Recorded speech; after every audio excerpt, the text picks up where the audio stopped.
I'm Tyler Locker, driver of the number 418 Blood Eagle 4-cylinder. And I'm Kel Maben, driver of the number 17 Legend car. And I'm Levi Moores, driver of the M80 Legend car. Heyo, what's going on, everybody? Welcome back. We are up and running here at the Blood Eagle Racing Podcast. I'm Tyler. I'm here with my two buddies, Kel and Levi. What's going on? Not much. What's going on, Tyler?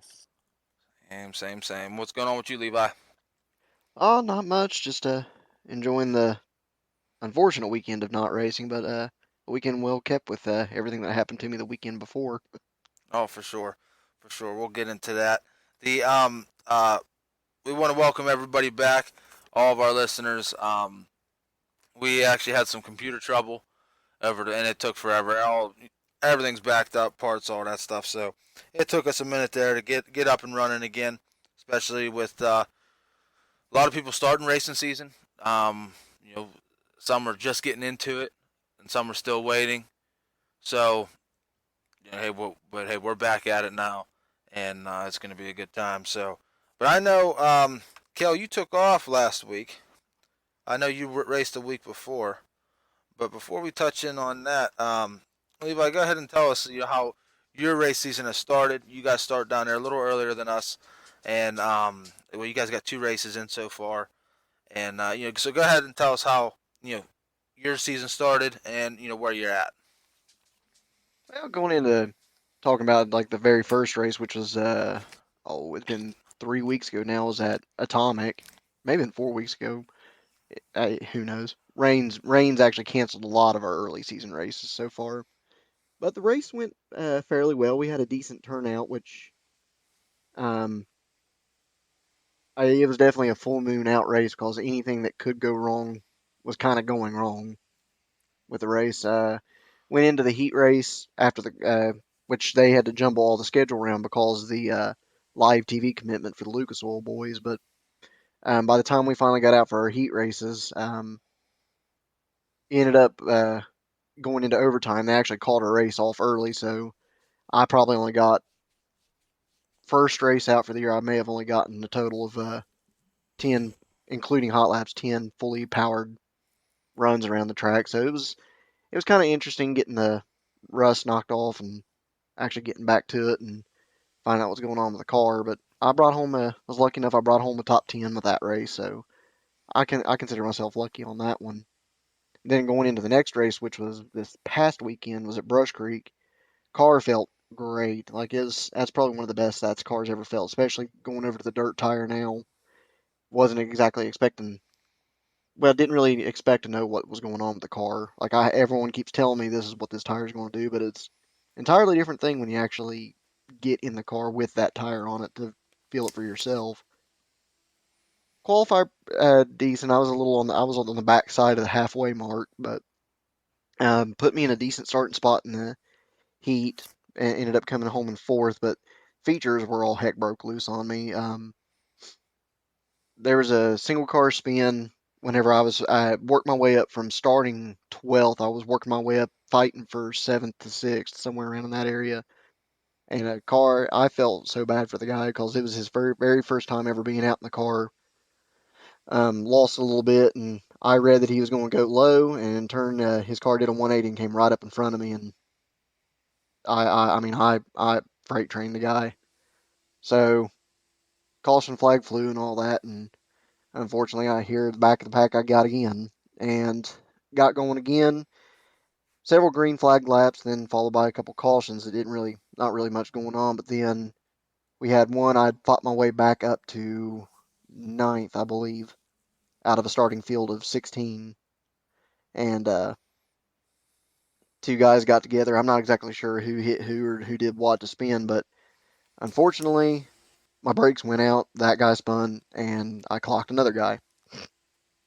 By that point, my spindle arm was busted. A tie rod was nearly ripped in half, so I couldn't even steer the car down the straightaway. So, very first time I ever received a DNF due to me pulling off the track for not being able to complete a race. But all in all, it was a fun couple of races altogether. But I'm definitely looking forward to getting back on the track this upcoming Friday, I'm running a non-series race at Moeller. So get some more seat time and get ready for the doubleheader at Atomic. Yeah, for sure. I mean, that's a bummer. I know how you feel. I mean, it sucks, but one good thing about you guys down there running, them legend cars is you guys now have two series down there, and I tell you what, if you added up the races, I bet you they got to be over 100. If you added them There's a all up. yeah, yeah, because I know the initial start of the season we was looking at 30 races on the Ohio Valley Tour, and I know assuming with the Tri-State kind of holding the numbers they've put off with their first half schedule, they're looking at 20 plus races there, and then the track I was talking about that I'm running a non-series at Moeller, they're actually adding Legends as a weekly. I think they're adding them as a weekly class there, regardless of series standing. So if anyone's not able to make either the series, they have a whole nother option to just run for track points. Yeah, and that's good, and that's good. So, I mean, with all of them combined, you really got options, and you can always just. It's easier to put the last race behind you, especially whenever you got many left. Especially early in the season. It sucks that you're already breaking stuff, but um, it's the way of the beast, man. It's the way she goes. Sometimes she doesn't. Sometimes she does. But now, Kel, you missed last week because you went on a little vacation, I guess you could say. But how was your first race? And tell us just a little bit about where you're at so far. Yeah, let's go back to my first race. First race weekend, it was our first night out on dirt tires because we had been on those Hoosier asphalt rain tires with our series that we were running. So me and Levi got us some dirt tires and we went out there and I was just kind of, our hot laps is our qualifying. So I was just kind of taking it easy because I didn't know what they were going to do, but I was still trying to run as hard as I could. You know what I mean? Yeah, So I went out there and there was 17 cars I think there that night, and I qualified seventh, which isn't really too good, but I was kind of happy for what I did because I knew that I wasn't pushing the car hard. I was still taking it pretty easy going into the corners, and because I know how Atomic is, you got to get up on the wall. But for some reason, the track was so awesome. That night we had several grooves to run in, and but we went into the heat race. I was starting fourth in the heat race, and we went off going good. First lap, I think I was pretty good. And the second lap, I got a little high coming off of two, and jumped the berm back there on the back stretch and got it under control and got going. And then caution come out because a car had spun, and so we got back going again. And I was I was starting back fourth, and I said I'm gonna stay with this guy in front of me, which was Stephen Parton. He's like one of the best legend car drivers there is at Atomic Speedway. I said I'm gonna stay with him. Well, I tried, and I jumped the berm again, and the car went sideways and shot me back in front of the field, and I tore the car up and didn't get race the feature or nothing. And then the next race, I missed because I had to go to Texas for my son's wedding. So, but that was fun and got to go down there and see family and stuff. But we got the car. We already had the car ready to go. The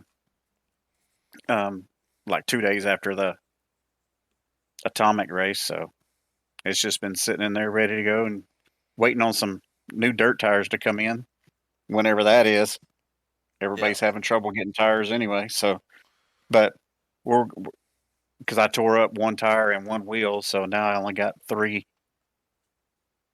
dirt tires from the season start. But oh well, we'll get it back going and get us some more tires in, and we got plenty of wheels, I think. So we'll just be ready to roll and try to get this rest of the season going.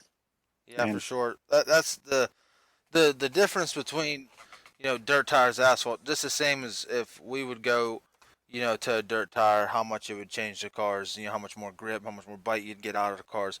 It would completely change the whole aspect of it. And yeah, so I definitely, you know, I would say with you guys for sure for the first handful of races, it's going to be rather crazy. I mean, almost like you're driving a whole new car again. So Right. yeah, so it's now's the time of just surviving. You're in that survival mode, trying to do the best you can with still learning. And because it's hard to learn as you're going as fast as you can. You gotta pick. Which one you're gonna do there. But now you guys will figure it out and stuff. But now heading into this next little segment we got here, we missed a lot of stuff. We missed a lot of stuff because, like I said, we had computer problems and we've been out for damn a month.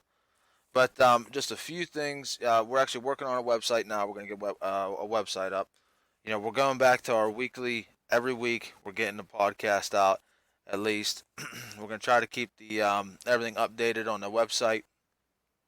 And another thing we're going to do here in the near future is we're going to be on Facebook. I know some people who listen don't have Facebook, but we're going to do a little bit of I'll record the audio and put it on the podcast here on Pandora or Spotify, wherever you're listening from. But we're gonna do a little live segment on Facebook with the three of us. It'd be different, and I think it's gonna be pretty cool. But now heading into some of the stuff that we missed that you know we would have been talking about. It wouldn't have mattered, if it happened within that week. We would have ended up talking about it. One huge thing in the four-cylinder world is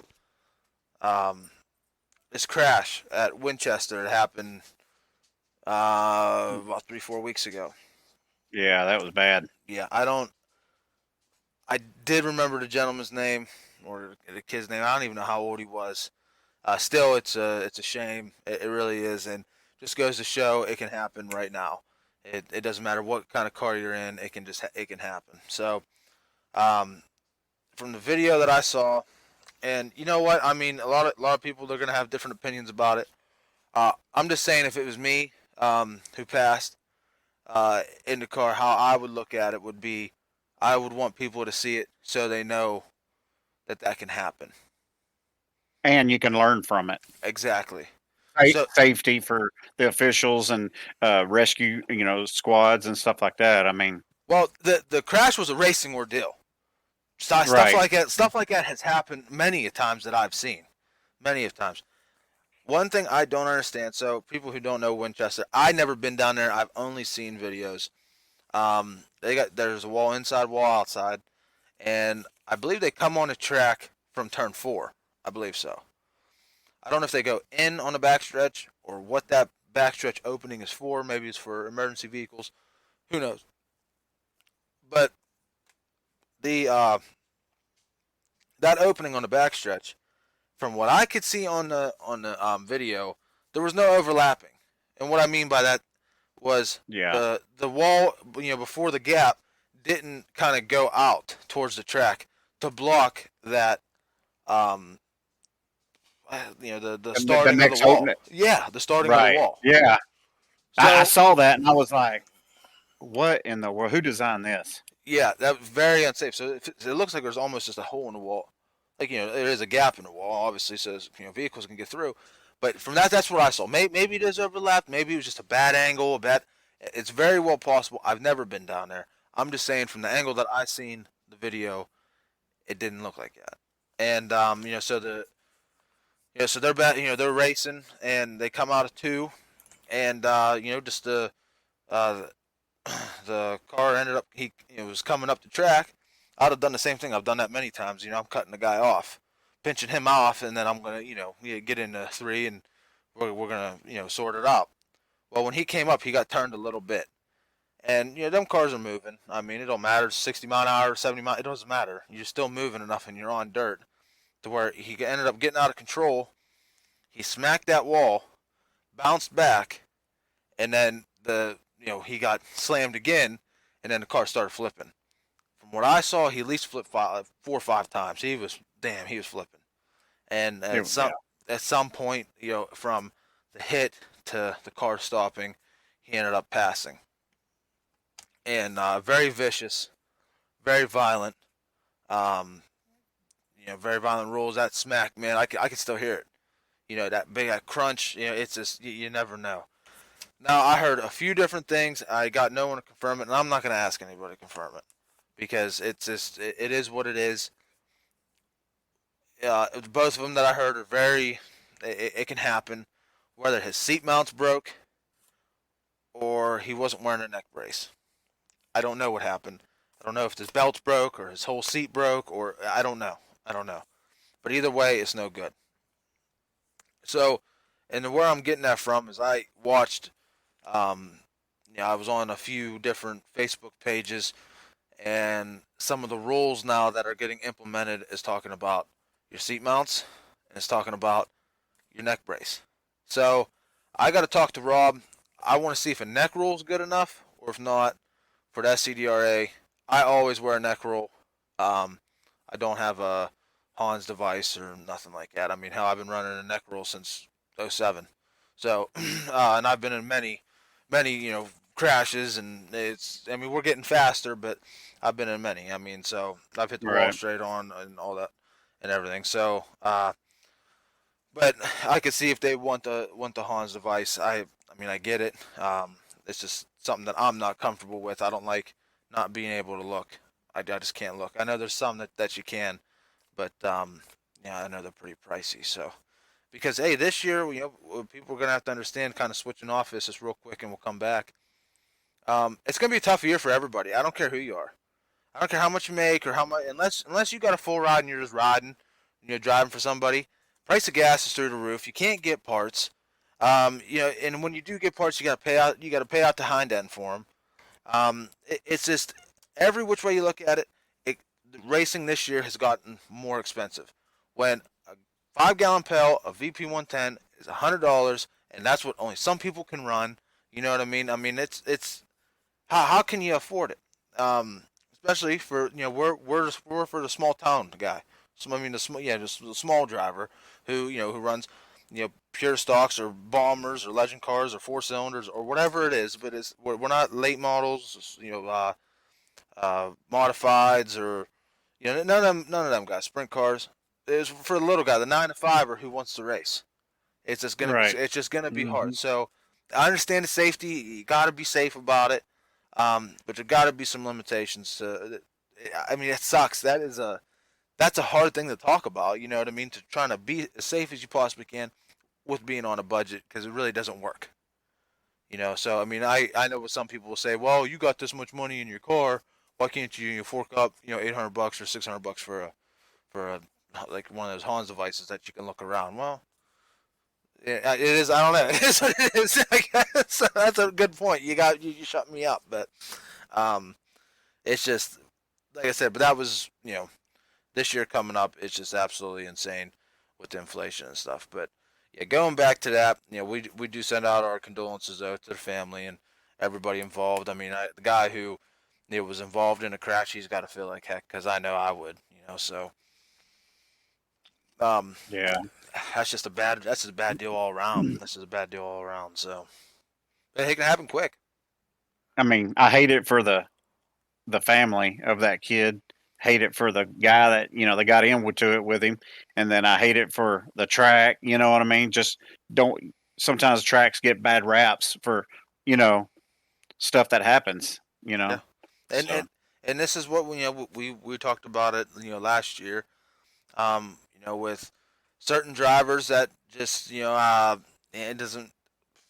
I mean, I guess every track has one of them. I guess or a handful, but reckless driving. I mean, it's you got to be in control of the car. It's hard. There's a fine line. I talked to a track promoter.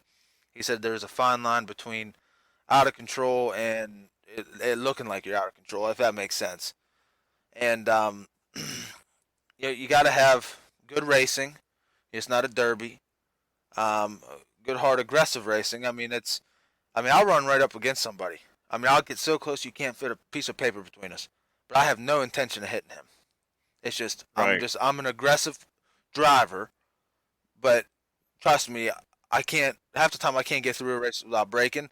I sure the hell ain't gonna touch anybody because that's gonna increase my chances of breaking something. So, um, so that's just there's that fine line that people got, and I'm not saying I'm the best or whatever, but there is that fine line of driving out of control and just being a missile to where you are putting on a good show and you are in control of the car. You're just like I said, you're an aggressive driver. That's a fine line, but tracks got to punch down on that. They got to get down. They got to drop the hammer on guys like that because hey, people can get killed, man. I mean, that was an accident. That was a straight up racing deal. Imagine if somebody goes in, skims the tires, comes up and smacks someone else into the wall. Then you're just gonna have a big problem on your hands. So yeah, hopefully tracks, especially in my area this year, wake up. I heard that one track isn't putting up with any more crap, but uh, I don't know about the few others here in my area. But yeah, it's terrible. It's a real terrible thing. Levi, you got anything to say about that? Yeah, it's pretty much going along with what you all say. It's such a hard thing to really even for me. It's a hard thing to even really come up with anything to say because it's a sad deal all around. I mean, but it's going to give people something else to look at, some other safety things to look for at the tracks. Uh, I mean, the problem is once one thing happens, you fix it, but something else could easily come right back in its place and another freak accident happen. Yeah, Exactly. yeah. You're never gonna be. It doesn't matter. And this is, what I'll say it. You're never gonna be 110% safe in a car. You're not. Oh no. You go too fast. You know what I mean? Stuff can happen. It is what it is. That's the chance we all take when we go out on the track. We are all taking that same chance. Hmm. And you can easily break something, or like you said, or even worse, death. And not saying it should happen. I'm not saying that well, hey, it's no. I'm not saying anything about that. I'm just saying that we all take that chance every time we buckle in.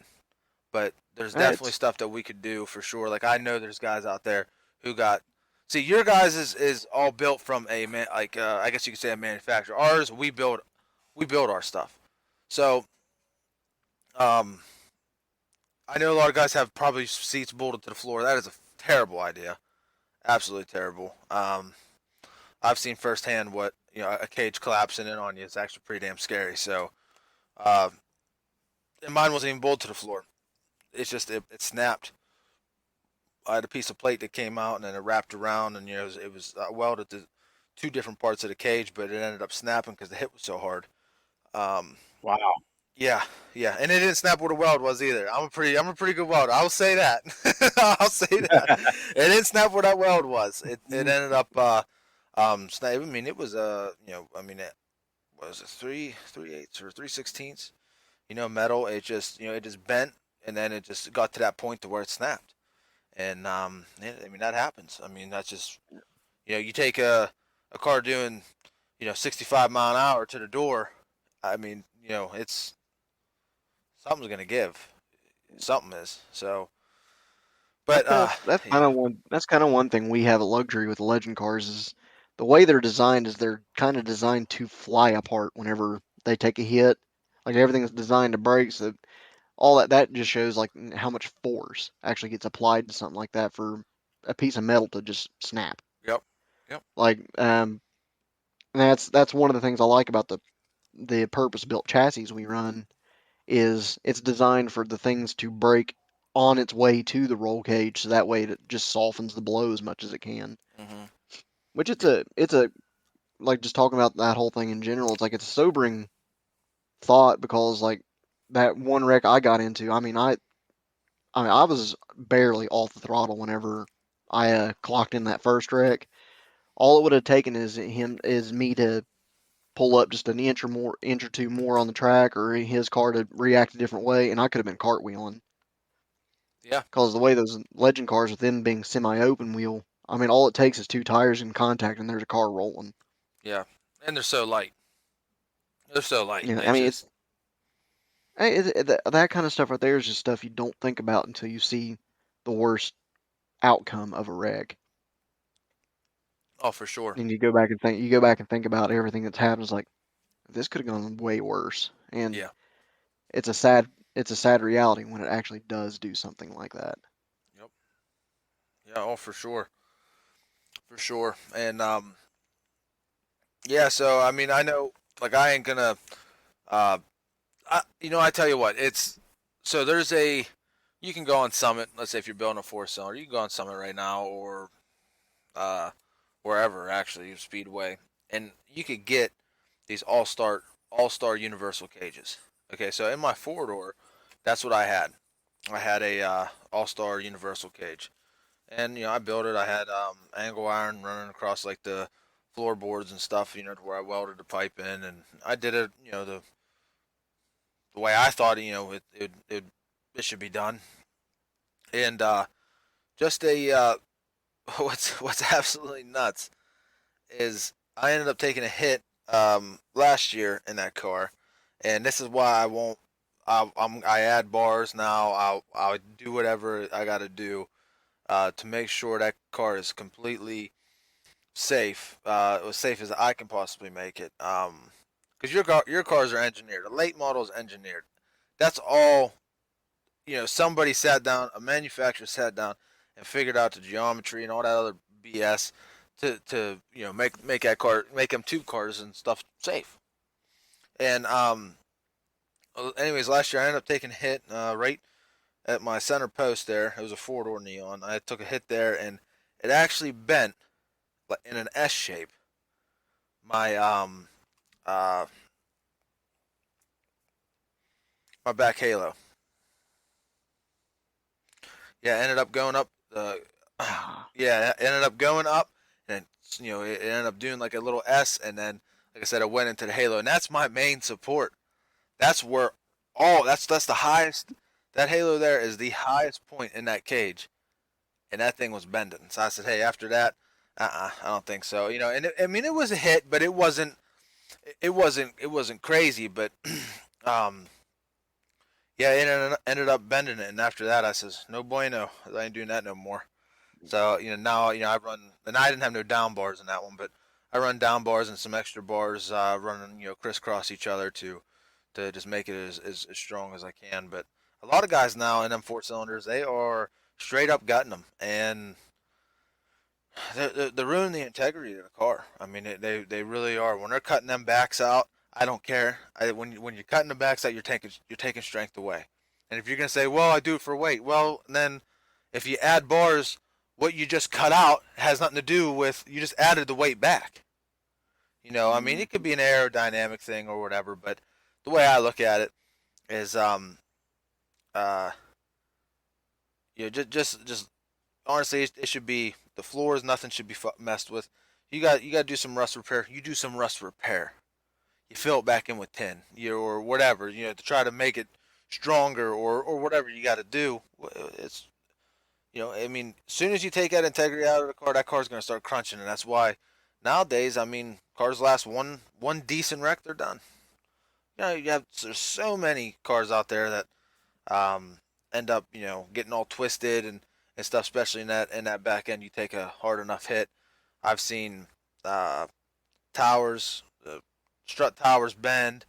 The guys are bending them now, but they probably are bending them the wrong way whenever they're getting smacked in the left rear wheel or whatever the case may be. But yeah, that's for another day. I was gonna say what's funny is you actually talking about like people cutting parts of like integrity and stuff of the cars. We actually had an instance of a shop guy actually doing that and advertising it. They were taking the 4-bar sedans, Okay. and they were which the way they reference them whenever you talk about 4-bar, 2-bar, which are the two types of sedans you can run into in the legend cars, is that's how many downward bars you have going from the back of the roll cage down towards the main body. The current design, they are all 4-bar, and that's for the most rigid, most structurally sound frame of that version. This person was advertising that they would take your 4-bar sedan and convert them back to 2-bar. So they were actively cutting pieces of the frame out. So why do they You, do that? Why is the sedan heavier? I'm the guessing. sedan is in yes the the sedan like what Kale had is heavier than the coupe, and then there's another one which is a square body sedan, which is even heavier. So the 2-bar conversion was meant to be able to reduce that much weight out of the thing, but I mean, all you're cutting out structural integrity of the car altogether. Like that's just more chance because all that is all that's separating you from the outside elements in a legend car is fiberglass at that point. Yeah. Yeah. And that stuff you just breathe on it the wrong way and it's just falling apart. Yeah, for sure. And that's not right. Not at all. Especially with the uh, especially with them being heavier. You're gonna have more force. That's the only thing I can think of is for sure to keep them is because you're gonna have more force. If you Yeah. would go to roll because you got more weight. So no, Mm-hmm. that's completely that's not right. Well, see, and now we talk about like how series and how tracks handle the safety with that kind of stuff immediately, like within 24 hours of that post being put out that they were doing that conversion, both of the local legend car series, the Tri-State and the Ohio Valley, said that if they even catch a whiff of one of those cars that's been converted like that without it being originally a 2-bar or INEX signing off of the conversion, they were immediate. One of them just said, "You're done. That car cannot come back to this series." Yeah, And the other one said that car is not touching the track. yeah, yeah. That's crazy. That's crazy. But now heading into I already kind of talked about what's coming and stuff. But since we're on a lot of this, it's a mutual just safety thing. But I want to let everybody know that here in the future, probably twice a month, I'm gonna end up doing my own segment um, on 4 cylinders.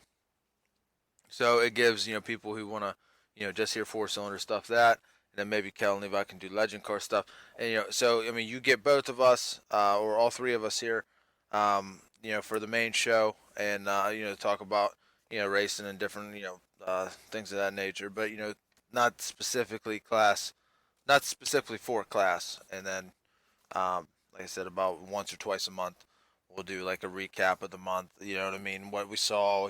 How tips and tricks, stuff like that. Cause I've been doing this, like I said, since 2007.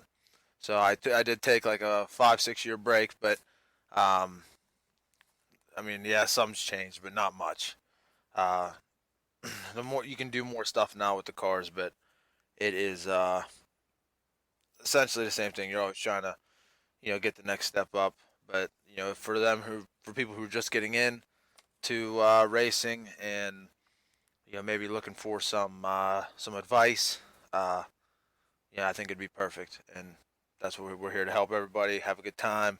We all love racing, and we would like to keep it going because unfortunately, racing is a dying sport, whether anyone likes it or not.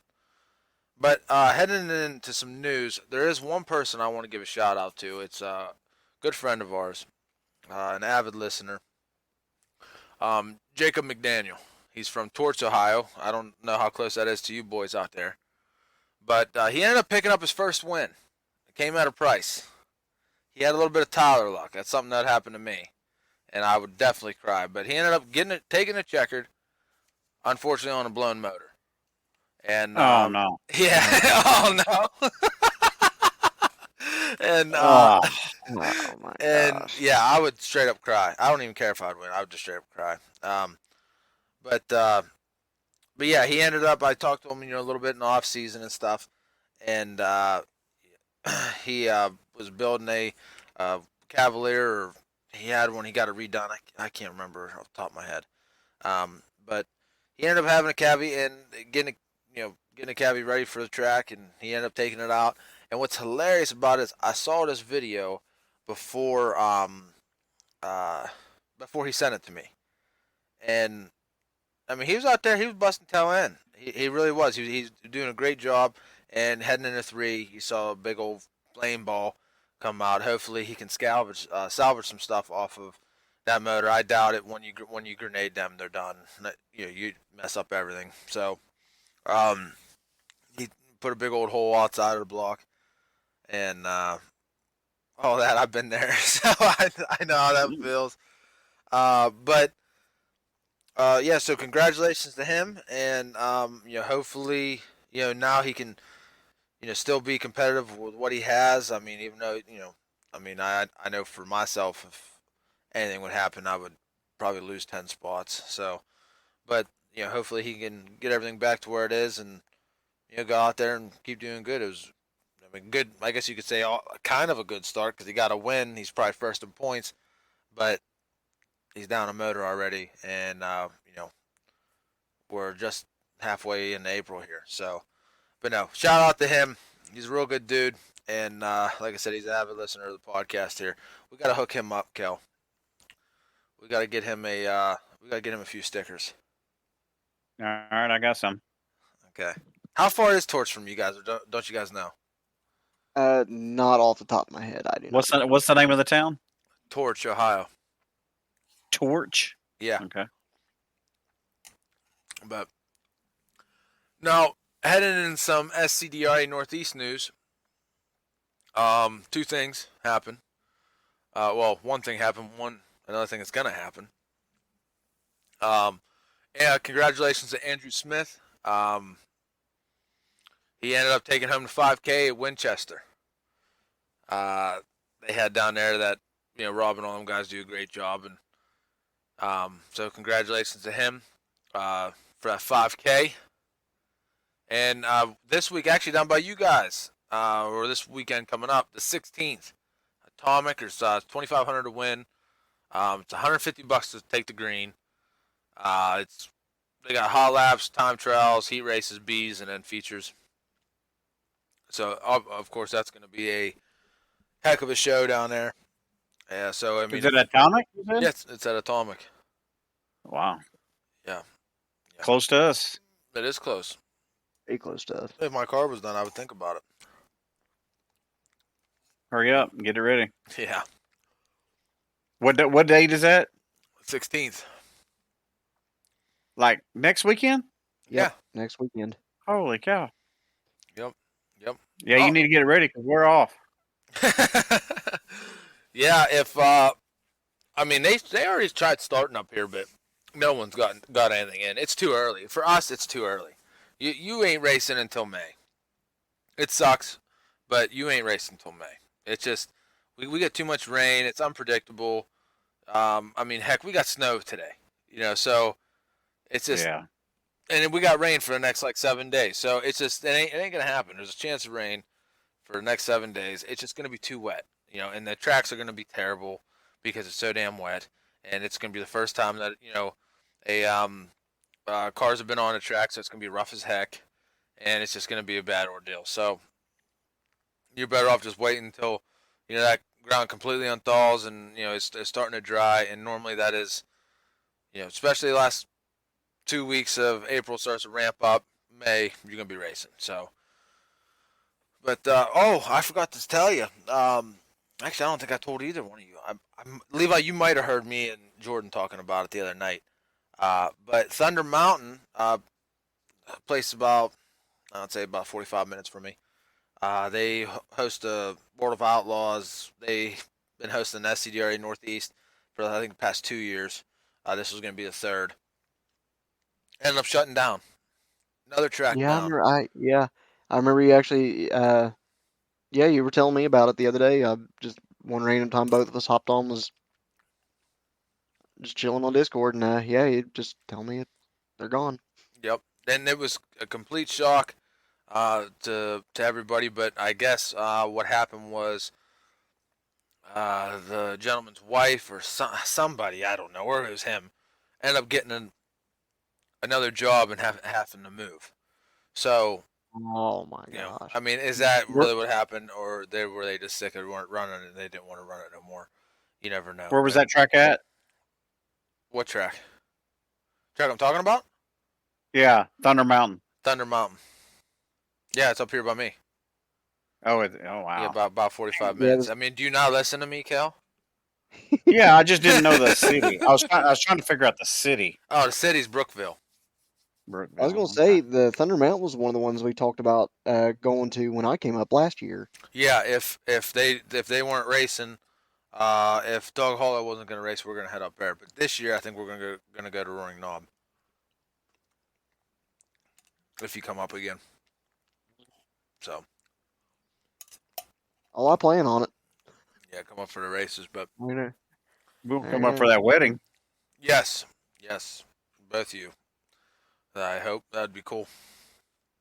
That'd be cool. But yeah, so I mean that sucks, and that's what I mean. I mean that's back when I started racing. I tell you what, you could go anywhere. It didn't matter what direction that I would head. Um, I had a race. I had a racetrack. I could head to that night, and whether it was Friday or Saturday or Sunday. I mean, you wanted to pack a weekend with 3 races. You could easily do that every weekend.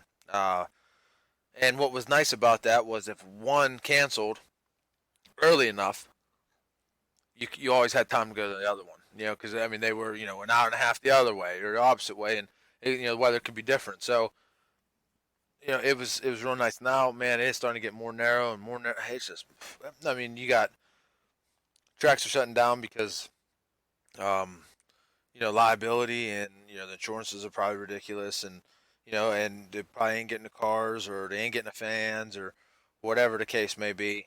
That happens to a lot of tracks.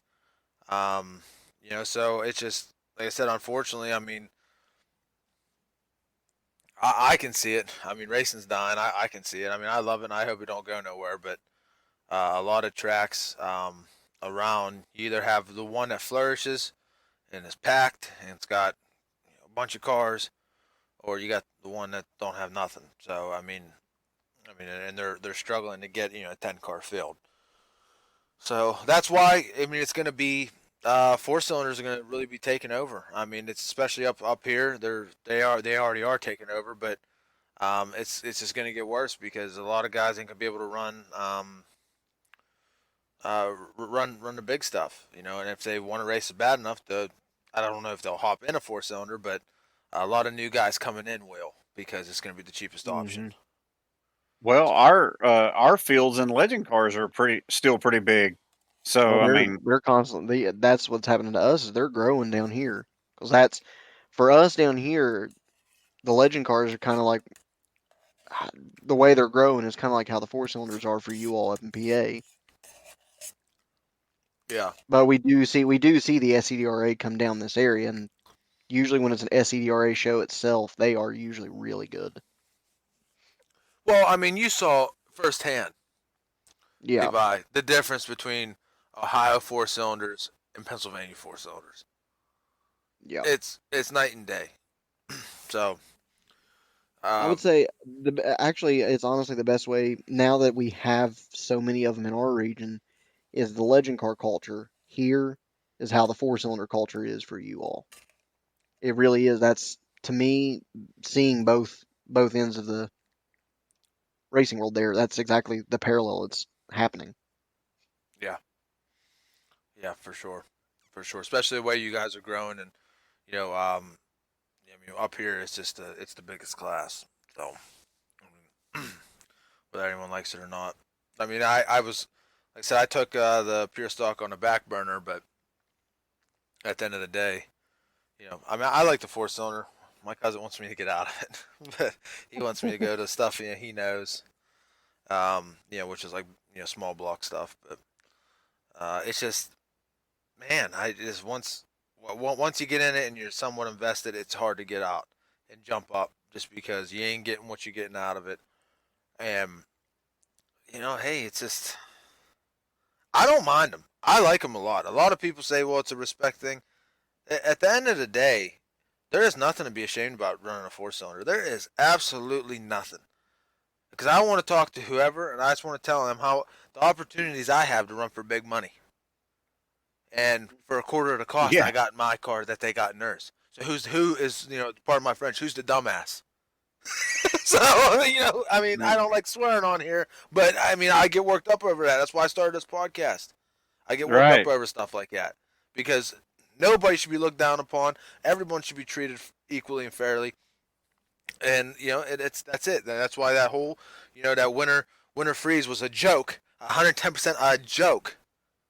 So because they did not get treated the way they should have been, they were the main event. I'm not getting into it. I'm calming down.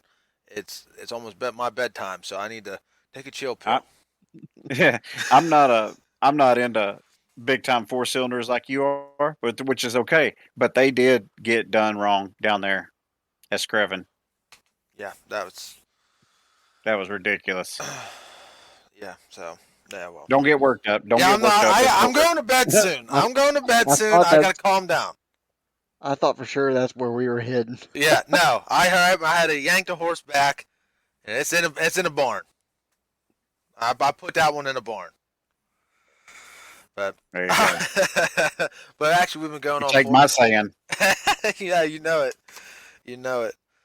But do you guys have any news? Not really any big time news. We're just both series are racing. I think both series are off this week, and Moeller is going to have their weekly show. But and then Ohio Valley Legend Car Series will have a double header at Atomic the next weekend, the 22nd, 23rd weekend. I think the World Outlaws late models are coming into town that night, so Okay. that'll be cool. Yeah, for sure. But Yeah, and we're currently waiting on a rescheduled date because it was actually one of the races I wanted to just because I wanted to see him was the Super Dirt Car Big Block Modifieds was going to be running at Atomic, and that race ended up getting rained out. So we're waiting on a rescheduled date for that one. But that's one of them I'm really looking forward to is to be able to see a car that I don't get to see that often, Right. yeah, for sure. or actually never seen it at all. But well, that is gonna be it here for this episode of the podcast. What a good one. Yeah. 45 minutes long. It's been a minute since we passed the half-hour mark, or for the 40-minute mark rather. Going on 50 minutes here.